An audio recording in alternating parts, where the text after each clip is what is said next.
নমস্কার, আমি তৃণমূল কংগ্রেসের সাংসদ মহুয়া মৈত্র বলছি। বিজেপি সরকারের পরিবর্তনের আরেক ঝলক এবার শিক্ষা ব্যবস্থার। পশ্চিমবঙ্গের শিক্ষা ব্যবস্থা গত 15 বছরে কত অবনতি হয়েছে, অনেক কিছুই তো বিজেপি বলল। তা এখন কয়েকটা জিনিস তুলে ধরি আপনাদের কাছে।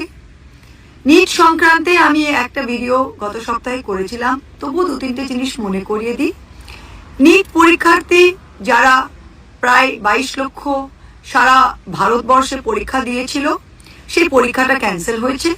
পশ্চিমবাংলায় 1,09,000 মতো স্টুডেন্ট যারা এই পরীক্ষায় বসেছিল, ছাত্র ছাত্রী, তাদের আবার পরীক্ষা ক্যান্সেল করে নতুন করে পরীক্ষা দিতে হবে। যারা 1 বছরেরও বেশি প্রিপেয়ার করে পড়াশোনা করে পরীক্ষাটা দিয়েছিল, তাদের আবার পরীক্ষাটার জন্য প্রিপেয়ার করে আবার দিতে হবে। 1 বছর নষ্ট হলো। 1 লক্ষ স্টুডেন্ট মানে তার সাথে মা বাবা ভাই বোনও জড়িয়ে থাকে। প্রায় 40 লক্ষ মানুষ এটা নিয়ে এফেক্টেড। এই হলো নিট।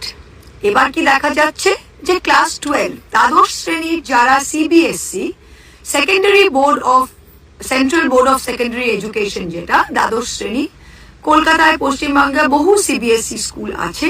তা কি দেখা যাচ্ছে, সারা ভারতবর্ষে ওএমএস অনলাইন মার্কিং সিস্টেম বলে একটা নতুন পদ্ধতি গ্রহণ করেছিল অল ইন্ডিয়া এডুকেশন মিনিস্ট্রি, বিজেপির যিনি মন্ত্রী ধর্মেন্দ্র প্রধান, তার নেতৃত্বে। তা দ্বাদশ শ্রেণীর পরীক্ষায় যারা যারা বসেছে, সারা ভারতবর্ষে প্রায় 99 লক্ষ স্টুডেন্ট, প্রায় 1 কোটি স্টুডেন্ট বসেছে। 13ই মে এই পরীক্ষার রেজাল্ট ফল প্রকাশ হয়েছে।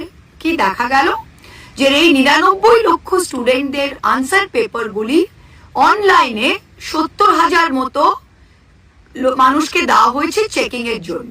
কিন্তু যখন রেজাল্ট বেরোলো, কি দেখা গেল যে গত বছর পাস পার্সেন্টেজ যত মানুষ পাস করেছিল, সেই পাস পার্সেন্টেজটা ছিল 89.3%।